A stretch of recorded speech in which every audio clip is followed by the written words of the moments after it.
नमस्कार दोस्तों, मेरा नाम है संजय। आज हम कक्षा 12 माध्यमिक शिक्षा board Rajasthan Ajmer board topper की कॉफी देखने वाले हैं हिंदी की। तो देखिए, यदि आप चैनल पर नए हैं तो चैनल को सब्सक्राइब कर दीजिए और वीडियो को लाइक कर दीजिए, जिससे आने वाली वीडियो की नोटिफिकेशन आपको मिलती रहे। तो तो ये विद्यार्थी में के कुछ रोल नंबर वगैरह ढक रखे हैं और यहाँ पर इस विद्यार्थी के हिंदी अनिवार्य कॉपी है। सोमवार को ये पेपर हुआ था और 24 मार्च 2025 की बोर्ड एग्जाम का ये कॉफी है बोर्ड टॉपर की। तो इस विद्यार्थी ने 80 में से 80 अंक प्राप्त किए हैं। आप यहाँ पर देख सकते हो बिल्कुल, और यहाँ पर हिंदी में भी दे रखे हैं 80। तो मैं आपको क्वेश्चन पेपर भी दिखा देता हूँ कि 2025 में कौन कौन से प्रश्न आए थे और इस विद्यार्थी ने क्या क्या सही किया है और कैसे 80 अंक प्राप्त किए हैं। हाँ, तो ये आपका क्वेश्चन पेपर है 2025 की जो एग्जाम में आया था। तो ये पेपर 3 घंटे 15 मिनट का हुआ था और उसमें पूर्णांक 80 थे। अब देखो इसमें कौन कौन से क्वेश्चन आए हैं। अब इन क्वेश्चनों के साथ साथ हम इनके उत्तर भी देखते चलेंगे कॉफी में। उस विद्यार्थी ने किस प्रकार से इन प्रश्नों का उत्तर लिखकर 80 में से 80 अंक प्राप्त किए हैं। इन प्रश्नों को देखने से पता लग जाएगा कि आपको एग्जाम में किस प्रकार से प्रश्न आते हैं। तो इसमें जो 16 प्रश्न दे रखे हैं एक एक नंबर वाले ऑब्जेक्टिव प्रश्न है। तो पहला प्रश्न है, स्टिंग ऑपरेशन किस पत्रकारिता का रूप है। और आपका दूसरा प्रश्न है कि जनसंचार के आधुनिक माध्यम में सबसे पुराना माध्यम कौन सा है।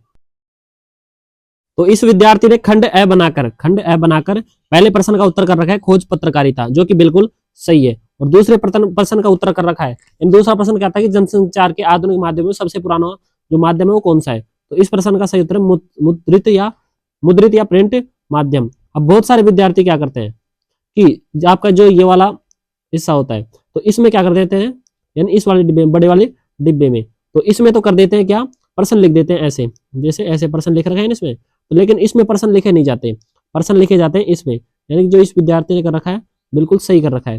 प्रश्न भी इसमें लिखे जाते हैं और उत्तर भी इसी में लिखे जाते हैं। अब तीसरा प्रश्न है कि भाषा की ध्वनियों को जिन चिन्हों में लिखा जाता है, जिन लेखक चिन्हों में लिखा जाता है उसे क्या कहते हैं। और आपका चौथा प्रश्न है कि एक सीमित क्षेत्र में बोले जाने वाले भाषा के स्थानीय रूप को क्या कहा जाता है।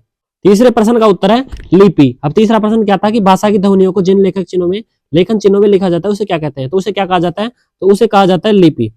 और जो तीसरा और आपका चौथा प्रश्न है कि एक सीमित क्षेत्र में बोले जाने वाली भाषा के स्थानीय रूप को क्या कहा जाता है, तो उसे कहा जाता है, क्या कहा जाता है, बोली। तो इस विद्यार्थी ने सही कर रखा है और जो एग्जामिनर ने एक एक नंबर इधर दे रखे हैं। पांचवा प्रश्न है, एक गीत शीर्षक कविता किस संग्रह से ली गई है। और आपका छठा प्रश्न है कि कवितावली किस कवि की रचना है। आप मेरे को कमेंट में जरूर बताना कि आपको इनमें से कितने क्वेश्चन आते हैं। तो आपकी जो एक गीत कविता है वो निशा निमंत्रण से ली गई है, निशा निमंत्रण से। और आपका जो छठा प्रश्न है, इसका छठा प्रश्न है कवितावली किस कवि की रचना है। तो किस कवि की रचना है, ये तुलसीदास जी की है। आपका सातवां प्रश्न है कि छोटा मेरा खेत कविता में कवि को चौकोर खेत किसकी तरह लगता है। तो इसमें टिक भी लगा रखा है कि कागज के पन्ने। भक्ति इनका असली नाम क्या था। तो ये प्रश्न का उत्तर मतलब सभी को पता होगा मेरे हिसाब से। तो उसका नाम क्या था, लक्ष्मीन या फिर लक्ष्मी। आप मेरे को कमेंट में बताना कि लक्ष्मीन को भक्ति नाम किसने दिया और किस प्रकार से ये नाम पड़ा। तो कवि को चौकोर खेत किसकी तरह लगता है, तो चौकोर खेत है कागज के पन्ने की तरह लगता है। और जो भक्तिन का वास्तविक नाम क्या था, लक्ष्मी। और ये नाम किसने दिया था इसको, आप मेरे को कमेंट में बताना। आपका नौवां प्रश्न है कि भगत जी बाजार चौक में क्या बेचते थे। तो वो बाजार चौक में बेचते थे चूरन। और कितने का चूरन बेचते थे, एक दिन में 6 आने का। और जो बाकी बचे हुए चूरनों को क्या करते थे, बांट देते थे। अब 10वां प्रश्न है कि लोक प्रचलित विश्वास और विज्ञान के द्वंद्व का सुंदर चित्रण किस पाठ में हुआ है। तो किस पाठ में हुआ था, तो ये होता काले मेघा पानी दे पाठ में। काले मेघा पानी दे पाठ से एक प्रश्न और पूछा जाता है कि गांव के लड़के मिलकर क्या बनाते थे। तो ये क्या बनाते थे, इंद्र सेना या फिर मेंढक मंडली। 9वें प्रश्न का सही उत्तर है चूरन और काले मेघा पानी दे। आपके 10वें प्रश्न का उत्तर सही हो जाएगा। आपका 11वां प्रश्न है कि श्रम विभाजन और जाति प्रथा पाठ किसके भाषण का हिंदी रूपांतर है। तो किसका है, भीमराव अंबेडकर। तो श्रम विभाजन जो पाठ आपको उसमें भीमराव अंबेडकर के बारे में बताया गया है। आपका 12वां प्रश्न है कि जो हुआ होगा जुमले में क्या भाव निहित है। तो इसमें परायेपन पर टिक लगा रखा है, लेकिन इसका सही उत्तर होगा जो का त्यो स्वीकार कर लेने का भाव। आपके 12वें प्रश्न का उत्तर रहेगा कि श्रम विभाजन और जाति प्रथा पाठ किसके भाषण का हिंदी रूपांतर है। तो इसका सही उत्तर है भीमराव अंबेडकर। और जो आपको दे रखा है कि जो हुआ होगा जुमले में किसका भाव निहित है, तो ये होगा जो का त्यो स्वीकार कर लेना। इस प्रश्न का सही उत्तर है। आपका 13वां प्रश्न है कि वाईडी पंथ का पूरा नाम क्या है। तो वाईडी पंथ का पूरा नाम है यशोधर पंथ। और आपका 14वां प्रश्न है कि पाठशाला में लेखक की मित्रता किसके साथ हुई, जूझ पाठ के आधार पर बताइए। पाठशाला में लेखक की मित्रता वसंत पाटिल के साथ हुई। और इस पाठ में एक प्रश्न और मोस्ट आता है, दत्ता राव जी ने आनंदा की मदद किस प्रकार से की। जो आनंदा के पिता है उसे पढ़ाना नहीं चाहते थे और खेती बाड़ी में लगाना चाहते थे, लेकिन आनंदा पढ़ना चाहता था, इसलिए उसने दत्ता राव जी से बात की और फिर दत्ता राव जी कि खूब कोशिश के बाद उसके पिताजी को मनाया और फिर आनंदा को पढ़ाने के लिए राजी कर लिया। तो वाईडी पंत का पूरा नाम है यशोधर पंत। और पाठशाला में लेखक की मित्रता किसके साथ हुई? वसंत पाटिल के साथ हुई। आपका 15वां प्रश्न है कि दुनिया के 2 सबसे पुराने नियोजित शहर माने जाते हैं, तो कौन से माने जाते हैं? मोहनजोदड़ो और हड़प्पा। इसमें एक प्रश्न और आता है कि मोहनजोदड़ो की खोज कब हुई, यानी इसकी खोज राखलदास बनर्जी ने की थी। 16वां ऑब्जेक्टिव प्रश्न है कि जूझ पाठ के लेखक का नाम क्या है? तो जूझ पाठ लेखक का नाम है आनंद यादव। और आपका ये 15वां प्रश्न अतीत में दबे पांव से आया है और इस पाठ के लेखक है ओम थानवी। आपके 15वां प्रश्न है कि जो दुनिया के 2 सबसे पुराने नियोजित शहर कौन कौन से? मोहनजोदड़ो और हड़प्पा। ये आपके इस प्रश्न का उत्तर हो जाएगा 15वें प्रश्न का। और 16वां प्रश्न है कि जूझ पाठ के लेखक का नाम क्या है? तो जूझ पाठ के लेखक का नाम है आनंद यादव। अब आपका दूसरा प्रश्न रिक्त स्थान वाला आ जाता है। तो इसमें पहला प्रश्न है कि शब्द की जिस शक्ति से किसी शब्द के सबसे साधारण लोक प्रचलित अथवा मुख्य अर्थ का बोध होता है उसे क्या कहा जाता है? तो उसे कहा जाता है अभिधा शब्द शक्ति कहा जाता है। अब देखो नरेश तो बेल है, वाक्य में शब्द शक्ति पूछ रहा है। अब देखो बेल मतलब कि जो नरेश को है उसको मूर्ख न बताकर, सीधा मूर्ख न बताकर क्या बताया जा रहा है? उसको बेल बताया जा रहा है। तो इस वाक्य में क्या है कि लक्षणा, लक्षणा शब्द शक्ति है। तीसरा है कि पानी गए न उबरे मोती मानस चून, पानी शब्द में अलंकार है। अब देखो इसमें पानी शब्द कितने बार आया है? सिर्फ एक बार आया है, यहां से और यहां तक सिर्फ एक बार आया है। तो जब एक ही शब्द यदि एक बार आए और उसका अर्थ क्या है? बार बार निकलता है, तो उसे सलेश अलंकार के अंतर्गत आता है। अब देखो इसमें पानी गए न उबरे मोती, यानी कि जो पानी के बिना मोती अच्छे नहीं लगते। मानस, अब देखो यहाँ पे मानस भी दे रखा है, यहाँ मानस यानी मनुष्य, तो मनुष्य क्या है? और यहाँ पर मनुष्य के लिए पानी का अर्थ क्या है? इज्जत है, यानी बिना इज्जत का मनुष्य अच्छा नहीं लगता। और चून, और चून का मतलब है आटा, यानी कि आटे, जब आटे में पानी नहीं होता है तो आटा क्या होता है? बेकार होता है। बिना पानी के आटा भी क्या होता है? बेकार होता है। तो जो पानी शब्द में वो कौन सा अलंकार है? श्लेष अलंकार है। आपका चौथा है कि जब किसी व्यक्ति के अर्थ में कहे गए शब्द या वाक्य का कोई दूसरा व्यक्ति जानबूझकर दूसरा अर्थ कल्पित करे, यानी जानबूझकर दूसरा अर्थ निकाले, तो वहां कौन सा अलंकार होता है? वक्रोक्ति अलंकार, वक्रोक्ति अलंकार। आपका छठा है शिविर शब्द के लिए सही शब्द परिभाषिक शब्द कौन सा है? यानी शिविर शब्द के लिए अंग्रेजी शब्द कौन सा यूज किया जाता है? तो वो किया जाता है कैंप, यानी कैंप लगते हैं ना, उसे शिविर भी कहा जाता है, आपने देखा होगा। इन सभी रिक्त स्थानों के उत्तर आप यहाँ देख सकते हो, बिल्कुल बिल्कुल वैसे की वैसे ही दे रखा है। वार्षिक हो गया, शिविर, कैंप, बिल्कुल सही कर रखा है इस विद्यार्थी ने। और 6 में से 6 अंक इसको पूरे में से पूरे मिले हैं। और इस विद्यार्थी ने यहाँ पर लाइन भी खींची है, यानी कि यहाँ पर रिक्त स्थान पूरे हो चुके हैं। तो इस प्रकार से बिल्कुल सही किया इसने, बिल्कुल पेपर। अब आप यहाँ पर तीसरा प्रश्न देख सकते हो, गद्यांश दे रखा है और ये 6 नंबर का गद्यांश है। और इसमें 6 प्रश्न पूछे गए, एक एक नंबर के 6 प्रश्न है। तो आप इसको पढ़कर बिल्कुल देख सकते हो यहाँ पर। हाँ, तो इस ऊपरी गद्यांश का जो सही शीर्षक होगा, तो इसमें जो पहली लाइन है चरित्र बल, तो इसका जो ये शीर्षक हो जाएगा, आपको 1 नंबर बिल्कुल प्राप्त हो जाएगा। मनुष्य का सर्वोत्तम गुण क्या है? अब देखो आपके पहले लाइन में दे रखा है कि चरित्र बल मनुष्य का सर्वोत्तम गुण है, तो यहाँ पर आपको 1 नंबर मिल जाता है। चरित्र की शक्ति से मनुष्य क्या क्या कर सकता है? अब देखो मनुष्य अपने चरित्र की शक्ति से अनेक आपत्तियों और विपत्तियों और कठिनाइयों का सामना कर सकता है। आपको 1 नंबर यहाँ पर मिल जाता है, बिल्कुल सरल है जी। उत्तम चरित्र का होना किस लिए आवश्यक है? अब देखो उत्तम चरित्र का होना किस लिए आवश्यक है? अब देखो यहाँ पर दे रखा है चरित्र किसी व्यक्ति, समाज अथवा राष्ट्र की मूलाधार शक्ति है। सम्मान पूर्वक और सफल जीवन व्यतीत करने के लिए उत्तम चरित्र का होना नितांत आवश्यक है। गद्यांश का 5वां प्रश्न है कि मनुष्य को सच्चरित्र बनने का प्रयास क्यों करना चाहिए? अब देखो इसी गद्यांश में देख लेते हैं कि जीवन को सुख, शांति तथा आनंद से भरपूर करने के लिए मनुष्य को निरंतर सच्चरित्र बनने का प्रयास करना चाहिए। तो इसको आप में 1 नंबर मिल जाता है। अब आपका छठा पूछा है कि सच्चरित्रता के अभाव में केवल बौद्धिक ज्ञान किसके समान होता है? अब देखो इसमें देख लेते हैं, सच्चरित्रता के अभाव में केवल बौद्धिक ज्ञान सुगद्दीन सब के समान होता है। या लास्ट में देख सकते हो आप, बिल्कुल इस विद्यार्थी ने बिल्कुल उद्यांश का शीर्षक चरित्र बल या चरित्र बल का महत्व कर रखा है। अब देखो चरित्र का बल मनुष्य का सर्वोत्तम गुण है, आप यहाँ देख सकते हो। और अगला है कि मनुष्य अपने चरित्र शक्ति से अनेक आपत्तियों, विपत्तियों और कठिनाइयों का सामना कर सकता है। चौथा है सम्मान पूर्वक और सफल जीवन व्यतीत करने के लिए उत्तम चरित्र का होना नितांत आवश्यक है। 5वां जीवन को शांति तथा आनंद से भरपूर बनाने के लिए मनुष्य को निरंतर सच्चरित्र बनने का प्रयास करना और चाहिए। और आपको देखो इसमें 6 में से 6 नंबर इसको विद्यार्थी को मिल जाते हैं, आप यहाँ देख सकते हो बिल्कुल। चौथा, अब आप फटाफट से चौथा प्रश्न देख लीजिए क्योंकि वीडियो ज्यादा लंबी हो जाएगी। ये प्रश्न है, अभी इसके उत्तर भी बता देता हूं मैं आपको। चौथे प्रश्न का उत्तर आप यहाँ देख सकते हैं। जहाज का पंख छोड़कर जहाज पर आता है। गंगा के जल को छोड़कर कुआं कुआं दुआने वाले व्यक्ति को कविनित दुर्भाग्य व्यक्ति कहा है। करील के फल जिन्होंने मधुर अम्बुज रस चखने के लिए उन्हें करील के फल कैसे अच्छे लगेंगे। अब आपका खंड आ जाता है, तो इसमें पांचवा प्रश्न है कि समाचार लिखते समय कितने कंकारों को ध्यान में रखा जाता है, परिचय दीजिए। हाँ, तो समाचार लिखते समय 6 कंकारों को ध्यान में रखा जाता है। और वो 6 कंकार कौन कौन से हैं? कौन, कहां, कब, कैसे, क्या और क्यों। 3 ये हो गए और 3 ये हो गए, आपके 6 कंकार हो जाते हैं। आपका छठा प्रश्न ये रहा कि अच्छा, यह ठहरा ड्रेसिंग गाउन, कहते हुए उनकी आंखों में नमी चमक गई। सिल्वर वेडिंग पाठ के आधार पर उपयुक्त कथन के भाव को संक्षेप में लिखिए, यानी छोटे रूप में लिखना है। तो चलिए देखते हैं। आपके छठे प्रश्न का उत्तर ये रहा, अच्छा, तो यह ठहरा ड्रेसिंग गाउन, कहते हुए उनकी आंखों में नमी चमक गई। इस कथन में भूषण ने अपने पिता वाईडी पंत को ऊनी गाउन दिया, जिसे देखकर क्या हुआ कि वह खुश हुए। परंतु जब भूषण ने यह कहा कि आप इस गाउन को पहनकर दूध लेकर आना, तब क्या हुआ कि वाईडी पंत की आंखों में नमी चमक गई, यानी उसके पिता, भूषण के पिता, क्योंकि भूषण इस उम्र में अपने पिता को दूध लाने के लिए भेज रहा है, तब उसकी आंखें क्या हो गई, नम हो गई। सातवां प्रश्न है कि पहले दिन ही कक्षा में बैठने पर लेखक का मन खट्टा क्यों हो गया, जूझ पाठ के आधार पर बताना है।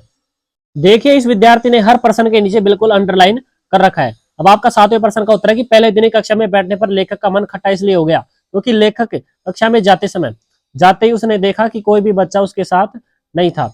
उससे पीछे पढ़ने वाले बच्चे भी अब उसके साथ पढ़ रहे हैं। जो बच्चे कक्षा में सबसे कमजोर है, लेखक अब उनके साथ पढ़ रहा है। और कक्षा के कुछ शरारती बच्चों ने उसे परेशान किया। यह सब बातें लेखक के मन को पहले ही दिन खट्टा कर देती है। आपका 8वां प्रश्न है कि कैमरे में बंद अपाहिज कविता में रघुवीर साई ने किस सामाजिक विडंबना को उभारने का प्रयास किया है। 8वें प्रश्न का उत्तर है कि कैमरे में बंद अपाहिज कविता में रघुवीर साई ने इलेक्ट्रॉनिक मीडिया कर्मी व आधुनिक काल के जो लोगों को संवेदनहीन व क्रूरता को सामाजिक विडंबना को उभारने का प्रयास किया है। क्योंकि ये क्या है कि किसी भी व्यक्ति की क्या है, मजबूरियों को नहीं समझते और उनके ऊपर क्रूरता दिखाते हैं, मतलब कि दया धर्म नहीं है। इलेक्ट्रॉनिक मीडिया कर्मी को सर्वस्व शक्तिमान व बलवान बताया, क्योंकि वह अपने स्वार्थ के लिए किसी भी हद तक या किसी भी प्रकार के कार्य कर सकती है। अब देखो, कोरोना के समय क्या है, कोरोना चाहे से आए या ना आए, लेकिन मीडिया कर्मी अपनी कमाई के लिए किसी भी प्रकार की बातें कि जनता में फैला देते हैं, झूठी अफवाह फैला देते हैं। तो ये पाठ इसी पर आधारित है।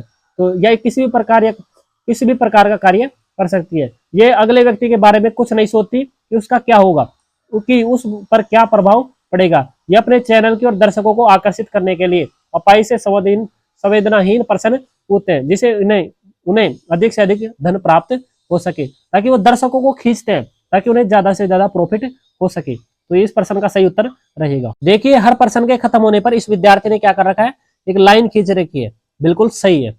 आपका 9वां प्रश्न है कि लुट्टन के सिर पर कसरत की धुन कब सवार हुई, पहलवान ढोलक पाठ के आधार पर बताइए। अब आप मेरे को कमेंट में जरूर बताना कि पहलवान के कितने बेटे थे। लुट्टन के सिर पर कसरत की धुन जब सवार हुई, जब वो अपने ससुराल में क्या करता था, अपनी सास के यहाँ रहता था, तो उसे कुछ लोग परेशान करते थे, तो वह सोचता था कि वह बड़ा होकर शक्तिशाली होकर इन सभी से वापस बदला लेगा। इस कारण से लुट्टन के सिर पर कसरत की धुन सवार हो गई और ये कसरत करके पहलवान बनने लगा। वह दूध पीकर फिर कसरत करता था। वह लुट्टन 9 वर्ष की उम्र में कसरत करने लग गया। मोस्ट प्रश्न है कि कितने वर्ष की उम्र में करने लग गया, 9 वर्ष की उम्र में। ऑब्जेक्टिव प्रश्न पूछा जा सकता है 2026 बोर्ड एग्जाम में। तो उसका शरीर कुछ दिनों में बड़ा व शक्तिशाली हो गया था। वह अपनी सास को परेशान करने वाले बदमाशों से बदला लेना चाहता था, इसलिए उस पर कसरत का भूत सवार था। अब आपका खंड स आ जाता है। अब देखो, इसमें खंड स में 10 से और जो 14 प्रश्न है, ये कितने नंबर के हैं, मतलब कि 3-3 नंबर के प्रश्न है और 60 से 80 शब्दों में इनका उत्तर देना है। तो देखिए, इसमें पहला प्रश्न है कि जाति प्रथा को यदि श्रम विभाजन मान लिया जाए तो स्वाभाविक विभाजन नहीं है। पंक्ति को श्रम विभाजन और जाति प्रथा पाठ के आधार पर बताइए। और इसी प्रश्न के अथवा में दे रखा है कि बाजार का जादू कैसे काम करता है, बाजार दर्शन पाठ के आधार पर समझाइए। तो इस विद्यार्थी ने बाजार के जादू के बारे में लिखा है कि किस प्रकार से काम करता है। तो बाजार का जादू उस पर चढ़ता है जिसका मन खाली होता है। अब मन खाली का मतलब यह है कि जिसका मन खाली होगा, यानी बिना किसी सोचे समझे वह बाजार में चला जाएगा और फिर उसका मन क्या हो जाता है, वहां जाकर विचलित हो जाता है। उसको पता नहीं रहता कि मुझे क्या लेना और क्या नहीं लेना। और जो घर से ही सोच कर जाता है बाजार में, मुझे पूरी तरह दिमाग को पूरी तरह भरकर, यानी खाली नहीं होता, जिसका मन क्या नहीं होता, खाली नहीं होता, पूरी तरह भर कर जाता है, मेरे को ये लेना है वो लेना है। तो इस प्रकार से बाजार का जादू भरे हुए मन वाले व्यक्ति पर काम नहीं करता, जबकि जो खाली मन होता है जिसका, उस पर काम करता है। क्योंकि बाजार में अनेक आकर्षक व चमकदार वस्तु होती है, वस्तु होती है जिससे लोग उनकी तरफ आकर्षित हो जाते हैं। वह अनावश्यक वस्तुओं को भी खरीद लेते हैं और बाजार का जादू उन्हीं लोगों पर चलता है जिनका मन खाली व जेब भरी हुई होती है। तो वह अपनी पेंजिंग पावर का अत्यधिक दुरुपयोग करते हैं, यानी अपनी पॉकेट पावर का अत्यधिक प्रयोग करते हैं। वह बाजार में अपने पैसों का रौब दिखाते हैं और अनावश्यक चीजें खरीदते हैं जिनका उनके जीवन में कोई महत्व होता ही नहीं है। जिन लोगों का मन भरा होता है वह जेब खाली रहती है, यानी कि जो लोग जिनका मन भरा होता है तो उनकी जेब खाली होती है, क्योंकि उनके पास सीमित सीमित धन होता है, जिससे क्या है वो अपने सामानों को खरीद सकते हैं। तो इस प्रकार से दे रखा है, क्योंकि वह बाजार में अपना लक्ष्य लेकर जाते हैं, अब सोच कर जाता है कि मुझे ये लेना है, साग सब्जी नमक जीरा फलाना दिखाना, तो आएंगे तो जब भी जो भी सामान लाएंगे यानी फालतू वस्तुएं नहीं खरीदेंगे। इसलिए हमें बाजार की चमक को देखकर आकर्षित नहीं होना चाहिए, क्योंकि इसमें हमारा ही नुकसान होता है। अब 11वां प्रश्न है कि यह एक यात्रा है जो चिड़िया फूल से लेकर बच्चे तक की है। पंक्ति के आधार पर कविता के बहाने कविता की मूल संवेदना लिखिए। अब इसमें अथवा में दे रखा है किसान कुछ, यानी किस भी किसान कुल छंद में तुलसीदास जी के अनुसार पेट की ज्वाला का समाधान क्या है, समझाइए। हाँ, तो इस विद्यार्थी ने कविता की उड़ान और चिड़िया की उड़ान के बारे में बताया है। तो देखते हैं इसमें, यह एक यात्रा है जो चिड़िया फूल से लेकर बच्चे तक की है। यह प्रस्तुत कथन कविता के बहाने कविता से लिया गया है, यानी कविता के बहाने आपकी कविता है 12वीं में। इसमें कवि कहता है कि चिड़िया की उड़ान सीमित होती है। चिड़िया की उड़ान क्या होती है, सीमित होती है, जबकि कविता की उड़ान असीमित होती है। असीमित मतलब जहां पहुंचे न रवि वहां पहुंच जाए कवि। जिस प्रकार एक चिड़िया एक घर से दूसरे घर व आकाश में स्वतंत्र होकर उड़ती है, उसी प्रकार कविता भी अपने भाव व कल्पनाओं को एक राज्य से दूसरे राज्य में बिखेरती है, एक देश से दूसरे देश हो सकता है। जिस प्रकार फूल अपने रंग व सुगंध को फैलाता है, उसी प्रकार से कविता अपने भाव व कल्पनाओं व रसों को फैलाती है। फूल एक समय पश्चात मुरझा जाता है, लेकिन जो कविता होती है वो कभी भी मुरझाती नहीं है, सर्वदा अपना भावों को बिखरती रहती है और फैलाती है। ठीक उसी प्रकार बच्चे होते हैं जो किसी भी प्रकार का भेदभाव नहीं करते, तो वे सभी के साथ साथ अपनत्व का भाव रखते हैं। यह एक घर से इधर उधर और अपना ममता व प्यार देते हैं, यानी एक घर से, यानी कि जो बच्चे होते हैं वो किसी दूसरे का घर नहीं समझते, वो मतलब उनके लिए सब समान होता है। तो कविता भी अपने भाव इसी प्रकार से देते हैं कि कविता की तुलना बच्चे से की गई है, यानी कि ये भी क्या होती है, समान ही होती है, ये भेदभाव नहीं करती है। आपका 12वां प्रश्न है, किस नंदा के दिल्ली से चले जाने के बाद यशोधर बाबू ने किस नंदा की किन परंपराओं को जीवित रखने की कोशिश की।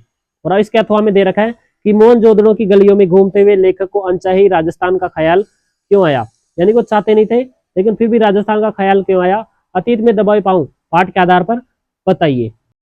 आप 12वें प्रश्न का उत्तर यहाँ पर देख सकते हैं बिल्कुल।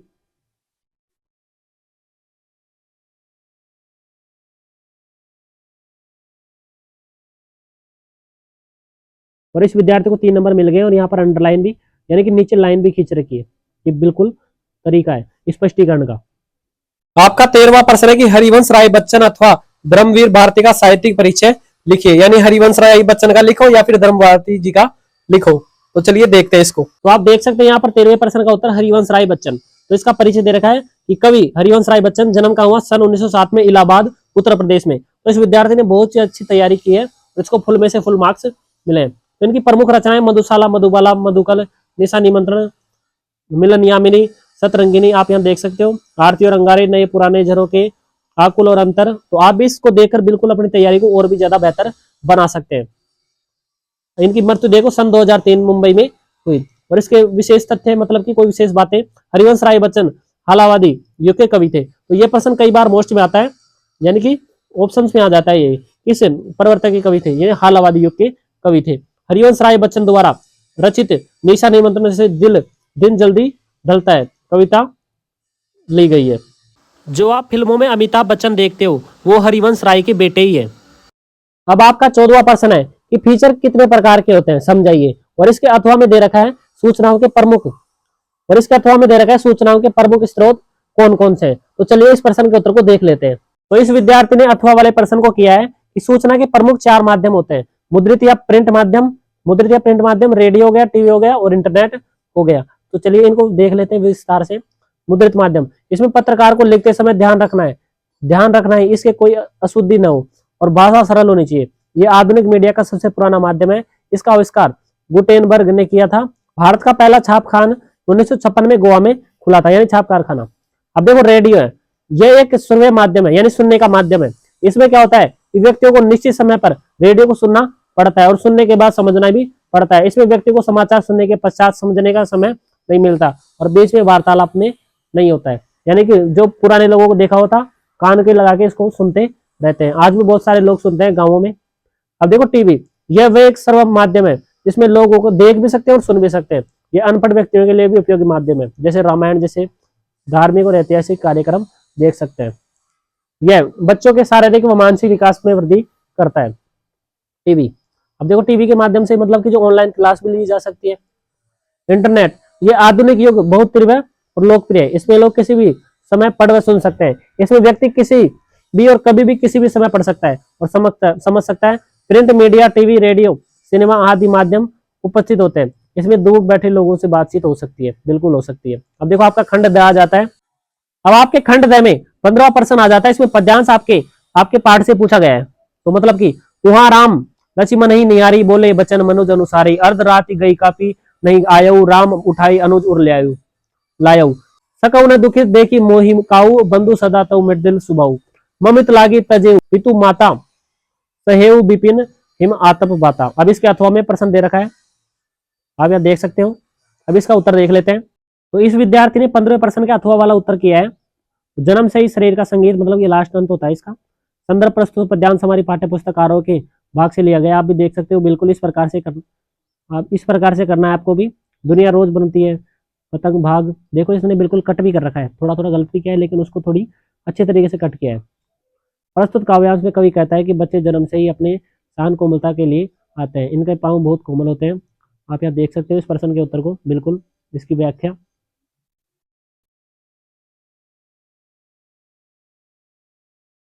इसकी विशेष भी लिखना होता है इसमें पद्यांश में। इसमें खड़ी बोली का प्रयोग हुआ है, भाषा सरल व सहज है, भाषा शैली विवरणात्मक है।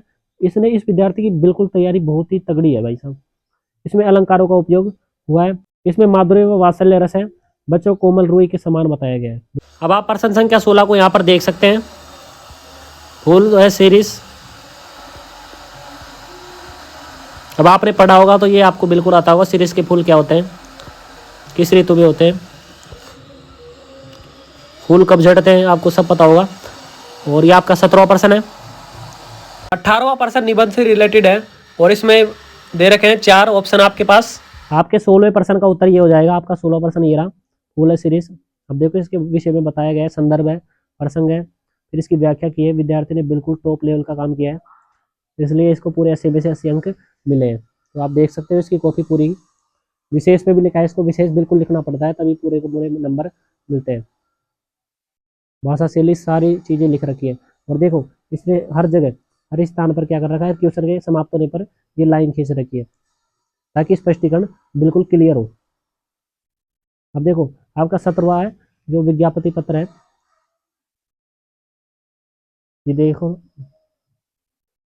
बिल्कुल क्लियर लिखा है विद्यार्थी ने। ये निबंध है, बुजुर्गों पर लिखा है इसने विद्यार्थी ने, हमारे बुजुर्ग और हमारी धरोहर। प्रस्तावना आप देख सकते हो यहाँ पर। और फिर ये बुजुर्ग का महत्व है हमारे जीवन में, बुजुर्ग हमारी धरोहर है। विद्यार्थी ने बिल्कुल टॉपिक बना बनाकर टॉप लेवल का काम किया है। बुजुर्गों का आदर सत्कार हो गया, मतलब बिल्कुल टॉप लेवल, मतलब कि फर्स्ट क्लास काम किया है विद्यार्थी ने। उपसंहार किया है। अब फोन में डिश हो चुका है।